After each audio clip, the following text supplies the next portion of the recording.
I was 37 years old, a geriatric charge nurse who had spent my career protecting elderly patients from families who talked over them. But nothing prepared me for the afternoon my own grandfather dragged me into his house and whispered, "Hide, right now." I squeezed behind his pantry cabinet, with a bag of blood pressure pills crushed against my chest, and through the crack in the door, I watched my mother walk in with her broke husband, a smiling notary, and a folder full of power of attorney papers. They said Grandpa Bennett was confused. They said his house was too much for him. Then my mother said the sentence that made my blood go cold. By Christmas, he will not remember any of this anyway. What she did not know was that the old man she was trying to erase had been counting every missing dollar. Chapter 1. I parked 2 houses down from my grandfather's place because the front of Willow Creek Road was half blocked by a neighbor's mulch delivery, and that small inconvenience probably saved everything. It was a Tuesday afternoon in the middle of October 2024, the kind of Ohio day that looked tired before evening even came. The sky over Maple Ridge had gone the color of dishwater, and the wind was dragging dry maple leaves across the curb in little scratching circles. I had just finished a 12-hour shift at Lakeford Rehabilitation and Memory Care, where I worked as a geriatric charge nurse, and all I wanted was to drop off soup, a refill of Grandpa Bennett's blood pressure medication, and a pair of gardening gloves he had asked me to pick up. I did not call first. That was normal for us. Bennett Kincaid was 82 years old, but he had never liked being treated like an appointment. He liked people who stopped by because they remembered him, not because a calendar reminded them to. His house sat back from Willow Creek Road with a narrow gravel driveway, white porch rails, and a garden along the left side that he still insisted on tending himself. My mother hated that garden. She said it made the place look messy. Grandpa said the tomatoes did not care about her opinion. I tucked the soup container under one arm, held the pharmacy bag in the other hand, and walked up the porch steps. Before my knuckles touched the door, it opened.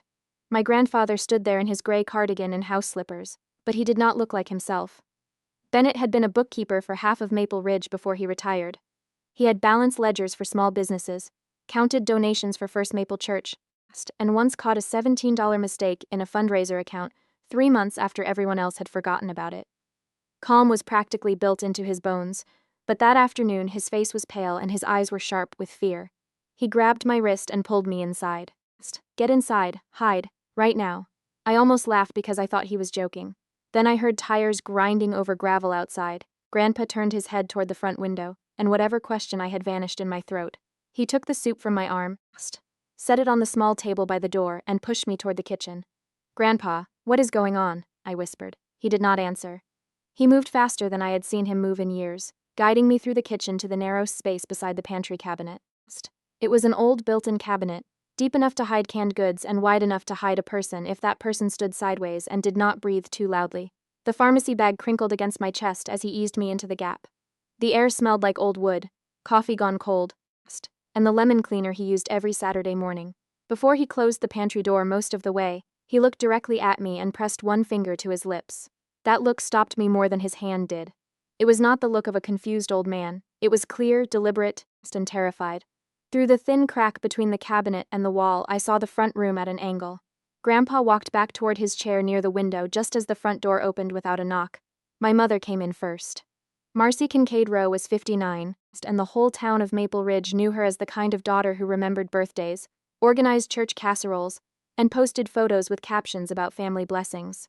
She had that soft church hallway voice people trusted before they knew better. "Dad, it is just us.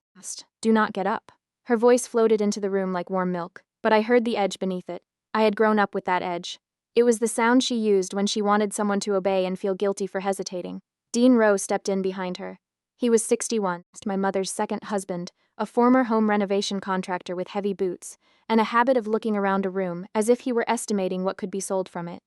He checked his phone before he even took off his jacket. His jaw was tight. The third person was a woman I had never seen before. She wore a cream coat, small gold earrings, and carried a black leather folder against her ribs. She looked professional in the way people look professional when they know a family is scared enough to pay for confidence. Marcy guided her toward the coffee table. "This is Lorna Vale, Dad. She helps families with senior transitions." Lorna smiled at my grandfather like she had practiced the expression in a mirror. "I am just here to make things easier for everyone, Mr. Kincaid." Grandpa sat in his chair by the window. From where I stood, I could see one of his hands resting on the armrest. The other hand was tucked near the little side table where he kept a pencil stub. a notepad, and his reading glasses. Lorna opened the folder and laid several pages on the coffee table. It is standard paperwork, she said. Nothing dramatic. It simply allows your daughter to help with bills and financial decisions if things become difficult. My stomach tightened. I knew enough from work to understand what she was softening. Durable financial power of attorney. Pending, unsigned, but dangerous the second the wrong person got a pen into the right hand. Dean stepped closer to the mantel and looked toward the hallway, toward the back of the house, toward the rooms my grandmother had painted before she died. This place is too much for one man, Bennett. Stairs, yard work, bills, maintenance. Nobody is saying you cannot visit. We are saying there are safer options now. My mother nodded, sitting on the edge of the sofa near Grandpa as if she were posing for a family newsletter. There is a very nice assisted living community over in Cedar County. Clean rooms, staff on site, meals included. If we sold the house, everything would be covered. Grandpa looked toward the window, toward the side yard where the last tomato vines of the season were tied to wooden stakes. What happens to my garden? No one answered. Lorna tapped the top page with one manicured finger. This does not sell anything today. This only lets Marcy help you manage the process. The process, I hated how calm she made it sound. Like they were sorting coupons, not preparing to move an 82-year-old man out of the house he built a life inside. Grandpa blinked slowly. My garden, he said again. Marcy's smile tightened. Dad, we have been through this. You forget things now. You get stuck on little details. We are trying to protect you. Dean checked his phone again and muttered, not as quietly as he thought. We do not have weeks. My mother shot him a look, then turned back to Grandpa with that patient face she wore whenever she wanted witnesses to think she was suffering nobly. By Christmas, he will not remember any of this anyway. The words hit me so hard I nearly knocked my shoulder against the pantry shelf. She did not say he might need help by Christmas.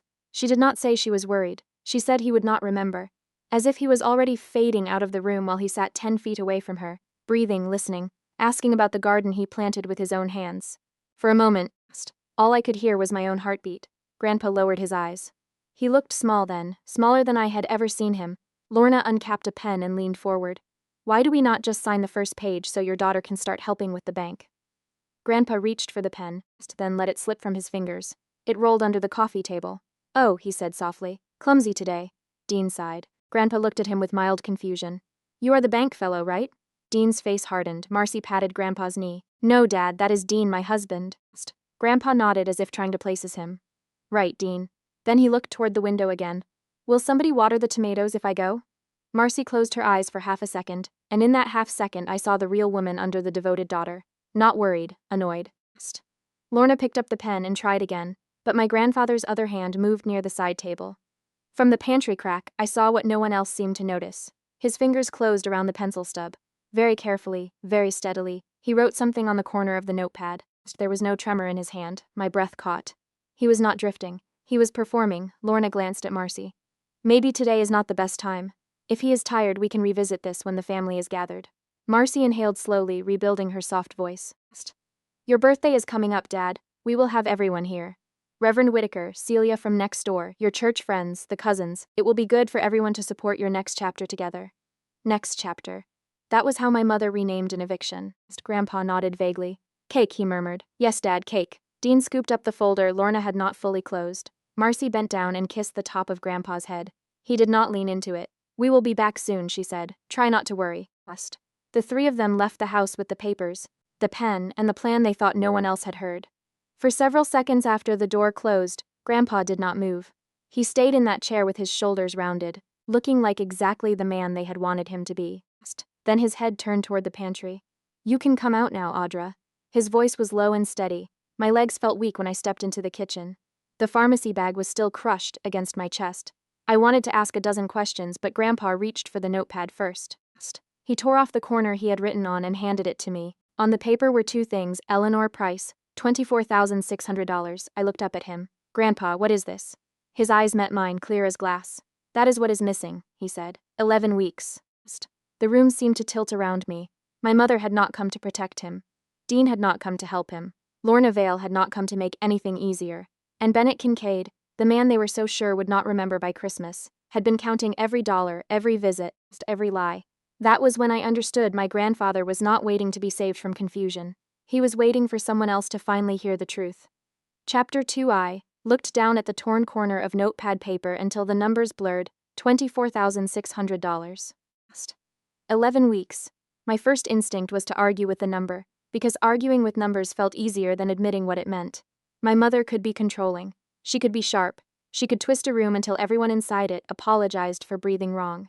But stealing from her own father was a word my mind refused to hold for more than a second. Grandpa watched that refusal move across my face. He did not look angry. That made it worse. He looked tired. I know what you are about to do, he said. What am I about to do? You are about to tell yourself there must be an explanation. I swallowed. The kitchen felt too quiet now that Marcy, Dean, and Lorna were gone. Outside, leaves scraped over the porch boards like fingernails. Grandpa, I am not saying that. You do not have to. He folded his hands over the head of his cane. If I told you your mother was stealing from me, you would have tried to find a softer word for it. I hated how gently he said it. I hated more that he was right. For most of my life, I had been translating Marcy Kincaid Rowe into kinder language. She was not manipulative, she was overwhelmed. She was not cruel, she was anxious. She was not controlling, she just needed things done a certain way. I had spent 37 years sanding the sharp edges off my mother so other people would not cut themselves on the truth.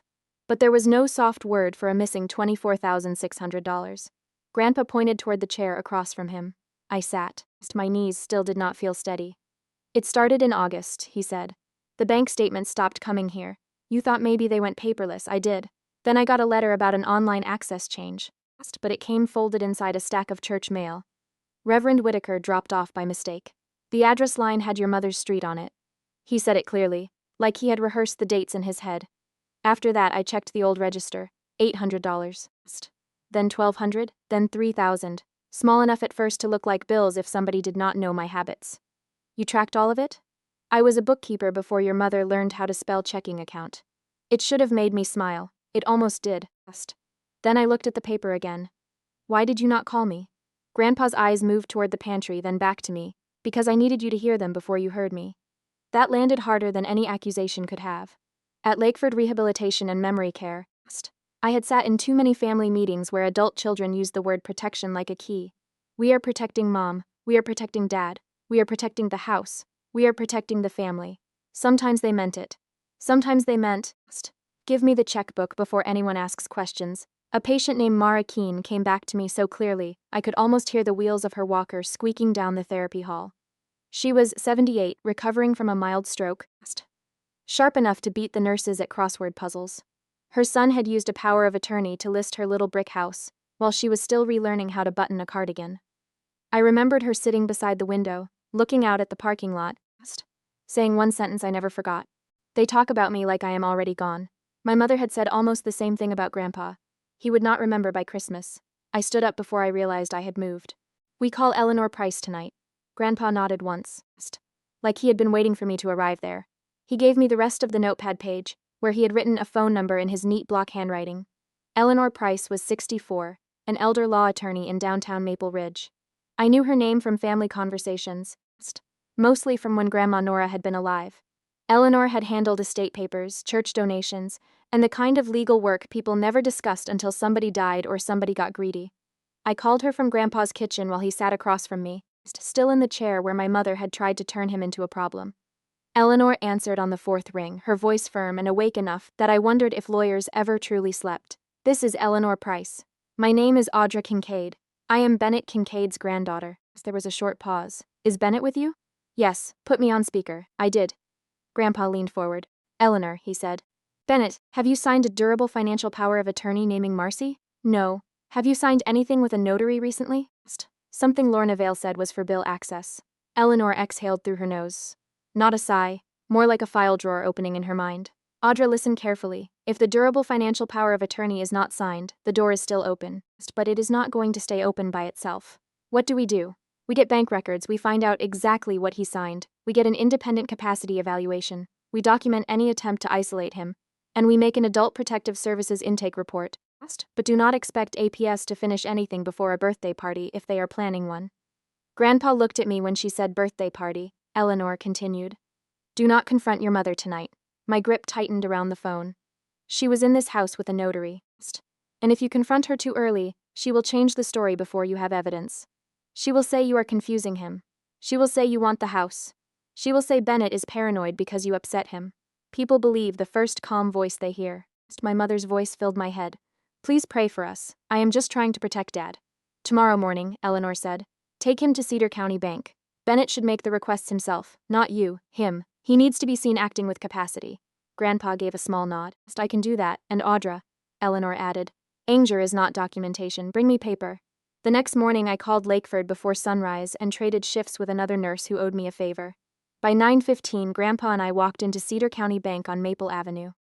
He wore his brown tweed jacket. The one Grandma used to say made him look like a professor who had misplaced his classroom. The branch smelled like carpet cleaner and burnt coffee. A young banker named Trevor Lang came out from behind a desk when he saw Grandpa. Mr. Kincaid, good morning. Morning, Trevor. I need 6 months of statements, mailing address history, a list of authorized signers on my accounts, and I want a fraud review noted. Trevor blinked, then glanced at me. Grandpa's voice sharpened just enough. My granddaughter is here because I asked her to be. I am making the request. Trevor straightened. Of course, sirs, let us step into my office. For the first few minutes, Trevor clicked through screens with the polite face bankers use when they expect everything to be routine. Then his mouth tightened. Mr. Kincaid, your mailing address was changed in August. To my daughter's house. Trevor looked up. Yes, sir. Grandpa did not react. He simply folded his hands on the desk. And authorized signers. Trevor clicked again. This time he went still. There is a limited authorization on one checking account. Dean Rowe was added as an authorized signer. I felt heat rise behind my eyes. Dean is not his son, I said. Trevor kept his voice careful. The form was notarized. By Lorna Vale? Grandpa asked. Trevor looked at the screen, then nodded. A small sound left me before I could stop it. Trevor turned the monitor slightly, not enough to expose anything he should not, but enough for Grandpa to confirm what he was seeing. This was not a durable power of attorney over everything. It was narrower than that, cleaner, easier to minimize. A limited bank authorization that still gave Dean enough access to move money from the account they had chosen. Grandpa's face remained calm, but his thumb pressed hard against the side of his cane. I remember that paper, he said. She said it was so Marcy could check bills online. Trevor printed what he could release at Grandpa's request. Statements, address change history, a copy of the signature card record, transaction summaries with dates and amounts. Then he hesitated. There is also a note that your daughter intended to submit durable financial power of attorney paperwork soon. Nothing has been accepted or honored because nothing has been submitted, but if it comes in it would go through review. Flag it, Grandpa said. Trevor nodded. I can place a fraud review note and escalate for compliance attention. And my attorney will be sending a formal notice today, Grandpa added. Trevor looked relieved to hear the word attorney. Back in the parking lot, the wind had picked up. Grandpa stood beside my car while I held the folder Trevor had given us. It was not justice yet, it was not even safety. But it was paper, receipts. My phone buzzed, then buzzed again, then again. I pulled it from my coat pocket and saw the family group chat lighting up under the name Kincaid Family Updates. The first message was from my mother. Dad has been confused all week. Audra took him to the bank this morning without telling anyone. I am worried she is putting ideas in his head. A second message appeared before I finished reading the first. Please pray for us. I am only trying to protect my father. I stared at the screen, and suddenly Eleanor's warning did not feel like advice. It felt like prophecy. Marcy had already started. She was not waiting for the truth to catch up. She was building a softer story and handing it to the family before I could show them a single page. Grandpa looked at my face and knew. What did she say? I turned the phone toward him. He read it slowly. Then he closed his eyes for 1 second, opened them, and gave the muscleless nod. Now you understand. I did for the first time. I was not only protecting my grandfather's bank account, I was protecting the truth from my mother's voice. Chapter 3. By the time we left Cedar County Bank, my mother's version of the story was already spreading. That was what made Marcy dangerous. She did not need to scream. She only had to sound calm first, and people filled in the rest for her.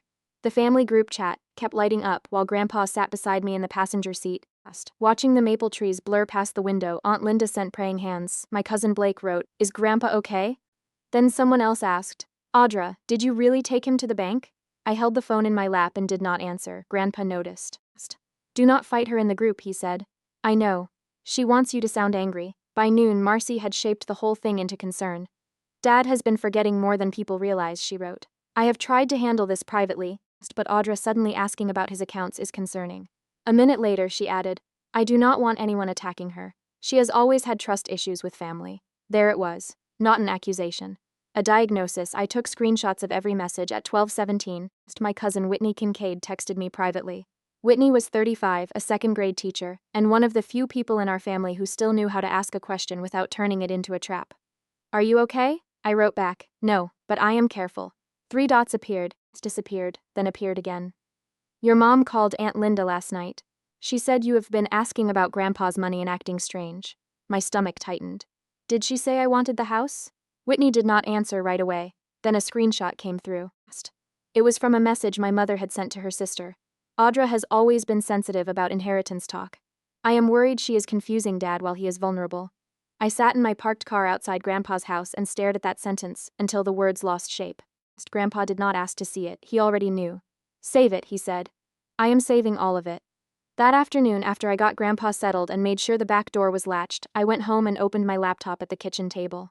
I still had bank statements in one folder, screenshots in another, Eleanor Price's number written on a sticky note, and my mother's voice in my head telling everyone I was the problem. The first thing I searched was Dean Rowe. I thought I was prepared for a few late bills or a failed job.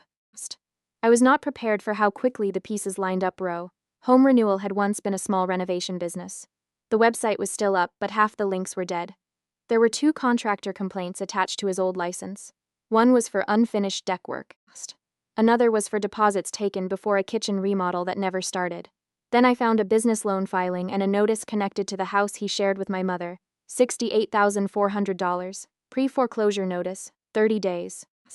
I leaned back from the screen and thought about Dean standing in Grandpa's living room, checking his phone, muttering, "We do not have weeks." He had not been talking about Grandpa's care.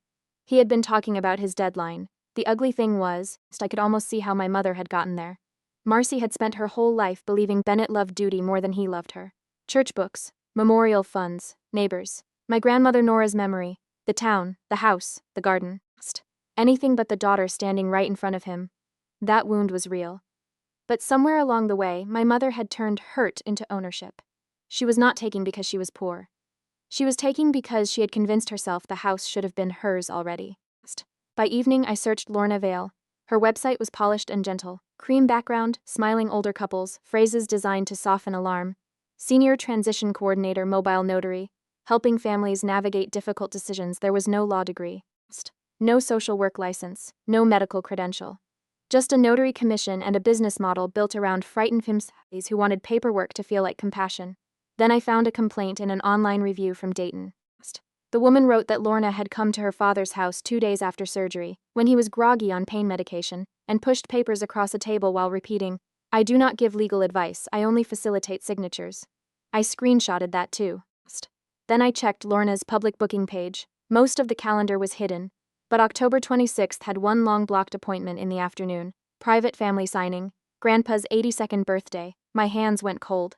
The next morning, I drove toward Willow Creek Road, but I slowed before I reached Grandpa's driveway. My mother's car was there. Dean's truck was behind it. I did not pull in.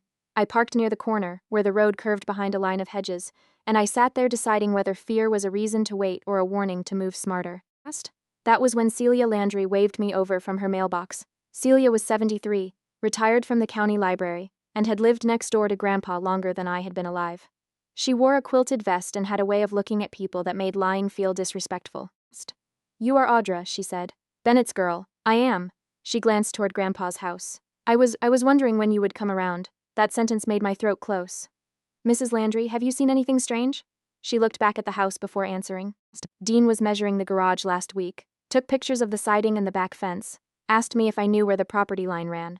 My pulse picked up. "Did he say why?" "No, men like that do not explain things to women my age. They just expect us not to notice." I almost smiled. Celia lowered her voice. "That notary woman came once in September. Cream coat, black folder. Marcy started coming Sundays after that. She would pull the curtains, stay about an hour, and Bennett would not call anyone afterward." I asked if she would write down what she remembered, even approximate dates. Celia nodded. "Your grandfather still knows exactly what day trash pickup is. Do not let them tell people he is gone." I kept that sentence with me all the way back to my car. Later, I called Reverend Paul Whitaker at First Maple Church. I did not accuse my mother, I knew better. I asked about Grandpa the way a nurse asks about a patient without alarming the family. "Reverend, have you noticed Bennett seeming confused lately?" There was a pause. "Your grandfather helped me check the donation ledger 2 weeks ago. He found a $14.50 error I had missed." I closed my eyes. That does not sound like someone who barely remembers anything. Another pause, longer this time. "Audra, is Marcy worried? Or is something else happening?" "I am still figuring out how much I can say. Then be careful, he said. Your mother has already asked me to come to the birthday gathering. Of course she had. By the next afternoon, Whitney sent me another screenshot. Marcy had written, Please do not encourage Audra if she contacts you. She is making Dad suspicious, and that is not healthy for him. Another message followed. She has never trusted family the way she should. I did not respond. Every angry reply I wanted to type would become exactly what my mother needed. So I saved the screenshots, printed them, and added them to the folder on my kitchen table. Then I drove to Grandpa's house. My key did not work. At first, I thought my hand had slipped. I tried again. The key slid halfway in and stopped against unfamiliar metal, new lock.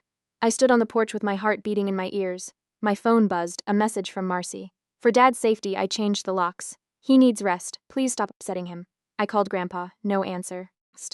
I called again, no answer. For one hot second, panic rose so fast, I nearly pounded on the door until somebody called the police. Then I heard Eleanor's voice in my memory. People who control the story want you to lose control first. So I stepped off the porch, sat in my car, and called Jules Ferris. Jules was 42, a home health agency supervisor, and one of the few people I trusted to walk into a tense house without making it worse. Grandpa had signed a consent form earlier that week, after Eleanor warned us isolation might be next. Jules answered on the second ring. Tell me. My mother changed his locks. His phone is off or hidden. I need a wellness visit under the consent Bennett signed. I will go now. 40 minutes later, Jules called from her car. He is okay. I covered my mouth with my hand. He ate. He is clean.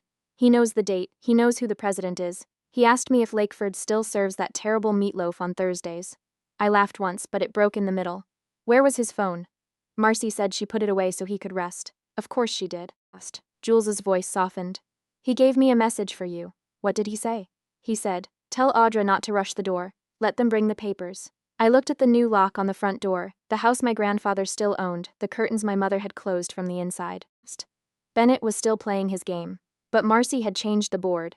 She had locked the door, taken his phone, poisoned the family against me, and pointed everything toward his 82nd birthday. This was no longer just about money moving quietly. My mother was trying to make the whole town believe my grandfather was already gone before he had the chance to stand up and prove he was still there. Chapter 4. Eleanor Price understood that the first thing we needed was not a louder accusation. It was proof that Bennett Kincaid was still Bennett Kincaid. 2 mornings after my mother changed the locks, Eleanor arranged an appointment with Dr. Malcolm Reeve, an independent geriatric capacity evaluator in Columbus, who came highly recommended by 3 elder law attorneys and, according to Eleanor, did not sign anything just to make a family feel better. I drove Grandpa there myself. He wore his tweed jacket again, but this time he added a blue tie. Grandma Nora had bought him years before. He tied it slowly in the hallway mirror while I stood behind him holding his coat. You do not have to dress up for a doctor, I said. He looked at me in the mirror. I am not dressing up for the doctor. I am dressing up for the record. At Dr. Reeves' office, I gave Grandpa's name at the front desk, then sat in the waiting room while he went back alone. Eleanor had been clear. If the evaluation was going to matter, I could not be in that room answering with my eyes or correcting with my face. So I sat under a framed print of a lake I had never seen and listened to the hum of a vending machine. Every few minutes I heard muffled voices through the hallway. I imagined the questions, the date, the county, the president, 3 words to remember, a clock face to draw, a simple financial problem. Then the harder part, whether he understood what a power of attorney meant, whether he understood his accounts, whether he understood what could happen if he gave Marcy control. I had helped patients through evaluations like that. I knew the difference between memory and dignity, but knowing the process did not make it easier when the man behind the door was my grandfather. An hour and 10 minutes later, Grandpa came out with Dr. Reeve beside him. Dr. Reeve was 58, gray at the temples, with the careful calm of a man who had watched many families try to turn fear into paperwork. Mr. Kincaid did very well, he said. Grandpa gave me a look that almost said, of course I did. Dr. Reeve handed him a sealed copy and told us Eleanor would receive the formal report by secure email before the end of the day. In the parking lot, Grandpa sat in my passenger seat and held the envelope in both hands. He did not smile. Let them call me confused, he said. We will have paper saying I know exactly who I am. That was when I understood what hurt him most. It was not the money, though $24,600 was not small. It was not even the house, though Willow Creek Road held half of our family history. It was the fact that his own daughter had spoken about his mind like it was already empty while he was sitting 10 feet away, listening to every word. A legal report should have felt cold. In his hands it looked like proof of life. That afternoon, Eleanor moved faster than anyone I had ever seen move without raising her voice. She sent a formal notice to Cedar County Bank, requiring review of any power of attorney related to Bennett Kincaid. She requested a fraud alert and account review, opened a transaction dispute on the suspicious withdrawals, and flagged the limited bank authorization that had added Dean Rowe as an authorized signer. She also prepared a limited legal authorization Grandpa had already agreed to sign, not giving anyone control over his life, not giving me access to his money, but allowing Eleanor to protect his accounts and estate documents while the exploitation concern was reviewed. She explained it to me twice, because she knew exactly what my mother would say if she found out a lawyer was involved. You are not taking over his affairs, Audra. I know. No, you need to understand the sentence well enough to repeat it under pressure. Bennett remains in control. I am helping him protect his rights. You are supporting him because he asked you to. That mattered. I did not want my grandfather's money. I wanted him to keep his own name on his own life. After that, I called Ohio Adult Protective Services intake from my kitchen table with my notebook open. The caseworker was Anita Bell. She was 50, or at least sounded like someone who had spent years learning not to sound shocked. I gave her the facts the way I charted at Lakeford. Mail forwarding to Marcy's address. $24,600 missing over 11 weeks. Dean Rowe added as authorized signer. A pending durable financial power of attorney. Lorna Vale's private family signing appointment on October 26th. Dr. Reeves' capacity evaluation. Marcy changing the locks and putting Bennett's phone away. Anita did not promise me rescue. She did not say she could send someone before the birthday gathering. She gave me an intake number and told me the report would be opened, but investigation took time. When I hung up, I stared at that number on my notepad. The system was not useless. It was just slower than my mother. That evening, Grandpa asked me to come through the side door after Celia Landry texted that Marcy had left. He opened the door before I knocked like he had the first day, but this time he looked less afraid and more resolved. There is something Nora left, he said. He took me to the linen closet in the hallway. On the top shelf behind old table runners and a stack of Christmas dish towels, he pulled down a dented tin box with faded red snowflakes on the lid. Grandma Nora used to keep cookies in that box. I remembered being 6 years old and standing on a chair to reach inside it. Grandpa placed it in my hands. Read the first letter alone, he said. Then bring it to Eleanor. I took it home and set it on my kitchen table. For a long time I only looked at it.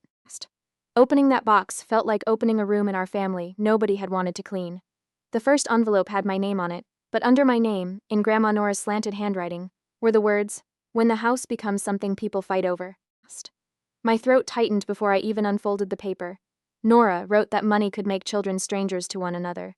She wrote that Marcy had carried a hurt Bennett never fully understood, a belief that her father loved the church, the town, and the memory of his promises more than he loved his living daughter. Then Nora wrote the line that made me put the letter down and cover my mouth. Hurt does not become ownership. I sat with that sentence for a long time, because it was true. My mother's pain was real. I had seen it. I had grown up under it. But pain did not give her the right to erase Bennett. Pain did not make Dean's debt his responsibility. Pain did not turn a daughter into an owner. Under the letter was an estate directive and trust instruction Eleanor had helped prepare years earlier. The Willow Creek house was not meant to become Marcy's prize. Bennett could live there as long as he wanted, and as long as it was safe. After that, the value of the property would help fund the Audra Kincaid Nursing Scholarship Fund. Grandma had wanted to be a nurse once. I knew that in the vague way families know stories they do not repeat enough. She had given it up when money got tight and her own mother got sick. She had spent years volunteering at hospitals, bringing magazines to patients, reading to people whose families had stopped coming, but she had never worn the uniform she wanted. Now I understood. That house was not just wood, taxes, and land. It was Nora's unfinished future turned into someone else's chance. My phone rang while the papers were still spread across the table. Marcy. I let it ring twice before answering. Do you have any idea how this looks? She said. No hello. No warmth. Which part? Do not get clever with me, Audra. You are making this family look unstable. You are upsetting your grandfather. You are dragging strangers into private business. Lawyers and doctors are not strangers when paperwork is being pushed at an elderly man. He is my father, and he is still a person. Her breathing changed. A real daughter trusts her mother. That sentence almost worked. It found the old place in me. The place trained to apologize first and think later. But then I looked at Nora's letter. A real daughter does not let her father disappear while he is still alive. For once, my mother had no immediate answer. When she hung up, I printed the last of the documents and started building the folder. Dr. Reeves' capacity evaluation, bank records, mail forwarding receipt, signature card showing Dean family group chat screenshots, Lorna Vale's booking page, the complaint from Dayton App's intake confirmation number. Dean's debt and pre-foreclosure record, Nora's letter and estate instruction. Eleanor called that night and confirmed she would be at the birthday gathering because Bennett had invited her. Not hidden, not dramatic. Present Celia would be there. Reverend Whitaker would be there. Whitney would be there. Jules Ferris would stay available if we needed to confirm the wellness visit. Grandpa called last. His voice was steady. I will play forgetful one more time. I hate that, I said. I know. It feels dangerous. I am not pretending to be gone, Audra. I am proving they wanted me gone. After we hung up, I stood over the folder on my kitchen table. It did not look like revenge. It looked like paper, dates, signatures, numbers, and one dead woman's handwriting. But it was the only thing standing between Bennett Kincaid and a signature that could make him a guest in his own life. If Marcy wanted a room full of witnesses, we were going to give her exactly that. Only this time, they would not be there to watch an old man sign himself away. They would be there to see who had tried to make him disappear. Chapter 5. On October 26th, the house on Willow Creek Road looked like the kind of place where a family loved an old man well. Marcy had done that part beautifully. 82 gold balloons were tied along the porch rail. A sheet cake sat on the dining room table with Bennett written in blue frosting. Framed pictures of my grandmother Nora had been set near the fireplace. The same photos my mother rarely touched unless other people were watching. The living room was full by 3 in the afternoon. Cousins stood near the kitchen island with paper plates. Celia Landry sat by the window, her hands folded over her purse. Reverend Paul Whitaker talked quietly with 2 women from First Maple Church. Whitney caught my eye from across the room and gave the smallest nod. I came in with my folder tucked under my arm. I did not open it. Lorna Vale stood near the hallway in her cream coat, holding the same black leather folder I had seen from behind the pantry cabinet. Dean stood beside the mantel, checking his phone so often his thumbs seemed trapped by it. His jaw was tight. His deadline was in the room with him, even if nobody else could see it yet. Grandpa sat in his chair near the window, wearing his tweed jacket and blue tie. He looked tired, but not weak. When I passed him, he glanced at my folder, then back at his cake. Is that mine? He asked, just loudly enough for the room to hear. Marcy gave a soft, sad laugh. Yes, Dad, that is your cake. A few people smiled at her with sympathy. I felt my stomach turn. On the surface, she was as winning. After everyone sang, Marcy tapped a spoon against a glass. I just want to thank everyone for coming, she said. Aging is hard for every family, and Dad has always been independent. But there comes a point when love means support. Sometimes it means helping someone into a safer next chapter. She did not say sell the house. She did not say take control. She dressed every sharp thing in cotton. Lorna stepped forward. This is just standard paperwork, she said. A durable financial power of attorney. It allows trusted family to help protect Mr. Kincaid. Dean added, the house is a lot for one person. Assisted living would give him real care. Marcy placed a hand on Grandpa's shoulder. Dad understands. He told me he wants this. There it was. The sentence Eleanor told us to wait for. Lorna laid the pages on the coffee table and uncapped a pen. Grandpa took it slowly. Will I still have my garden? He asked. Marcy's smile flickered. You will not have to worry about that anymore. I stood before the pen touched the paper. Before my grandfather signs anything, everyone in this room deserves to know what those papers actually do. The room went still. Marcy turned toward me, warning already in her eyes. Audra, not now. Now is exactly when. I opened my folder and placed the first document on the coffee table. This is a formal capacity evaluation from Dr. Malcolm Reeve, an independent geriatric capacity evaluator. Not my friend, not our family doctor. Grandpa was tested on orientation, memory, financial reasoning, and whether he understands what a power of attorney means. The report says he has the capacity to make his own financial and legal decisions. Marcy folded her arms. He has bad days. I am sure he does. This report has a date, a score, and a signature. Reverend Whitaker leaned forward. I placed down the next pages. These are mailing address records from Cedar County Bank. His bank mail was redirected to Marcy's house in August. These are bank records showing $24,600 moving out over 11 weeks before anyone here was told he needed protection. I did not call my mother a thief. I did not have to. The records show money moved quietly before anyone in this room was told he needed protection. The room changed after that. You could feel it. People stopped looking at Marcy and started looking at the paper. Dean stepped forward. This is private family business. I looked at him. So was adding yourself as an authorized signer on one of his checking accounts. I placed the signature record down next. Dean's face tightened. It was to help Marcy. I placed the business loan record beside it. Then the pre-foreclosure notice. You owe $68,400, and your house has a notice attached to it. So I am asking one question. Was this about Grandpa's care or about your deadline? Dean opened his mouth, but nothing came out. Marcy looked at him then, really looked at him, and for the first time that day her control slipped. Lorna reached for her folder. I turned to her. And this is Lorna Vale's booking page. Private family signing today during my grandfather's birthday. This is also a complaint from Dayton involving another elderly client. Lorna is not an attorney. She is not a licensed social worker. She is a mobile notary and senior transition coordinator. Lorna's chin lifted. I do not give legal advice. I only facilitate signatures. Then you will understand why your notary journal matters. Eleanor Price stepped from beside the dining room doorway, where she had been standing quietly since the cake was cut. My name is Eleanor Price. I am Bennett Kincaid's elder law attorney, and he invited me here today. Lorna went pale. Eleanor's voice stayed calm. I have already sent notice to Cedar County Bank.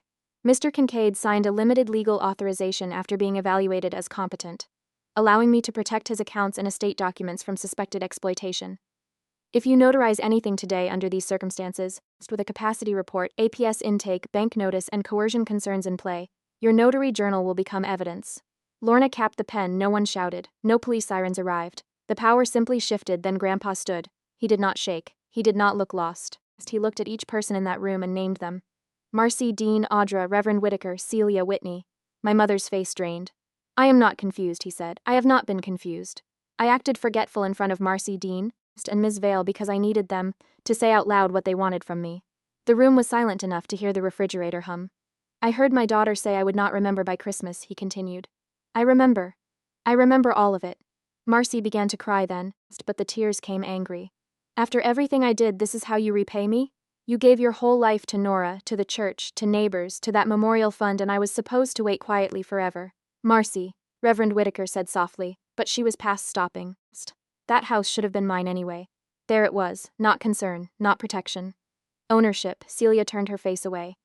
Whitney walked across the room and stood beside me. Grandpa closed his eyes for 1 second. When he opened them, he looked older, but not broken. The house was never a prize, he said. I took out Nora's estate instruction, but I did not read the whole letter. Some things belong to the dead and the people who loved them.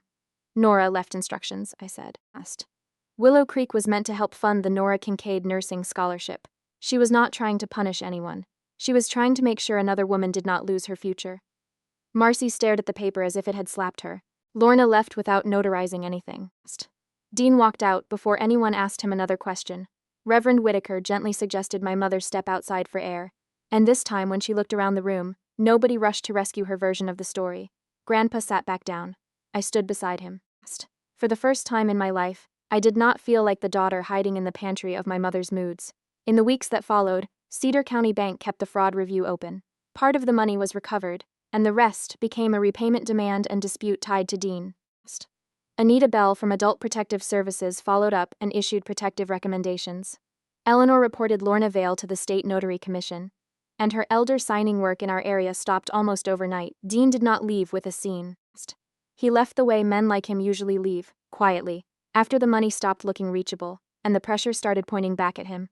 Marcy lost access to Grandpa's accounts, his paperwork, and the decisions she had tried to steal. She also lost the image she had spent years polishing at First Maple Church and around Maple Ridge. Grandpa changed the locks on Willow Creek Road. This time the key stayed in his hand. I was there the morning the locksmith finished. Grandpa tested the new key twice, then closed his fingers around it like it was not a piece of metal but a sentence. My house, he said quietly. No anger, no victory speech. Just a fact no one else got to edit anymore. He kept his garden. He kept checking the church donation ledger when he felt like it. He still left tomatoes on Celia Landry's porch when the vines gave him more than he could use. He did not press for my mother to be dragged away in handcuffs. He said Marcy was still his daughter, but being family was no longer permission to control him. By May of 2025, the first Nora Kincaid nursing scholarship was awarded to Abby Sinclair, a 24-year-old woman starting nursing school with shaking hands and bright eyes. Grandpa sat in the front row in his old suit, holding the program like it weighed more than paper. That was when I understood what we had really saved. Not just a house, not just money. We saved a man's right to be believed while he was still alive.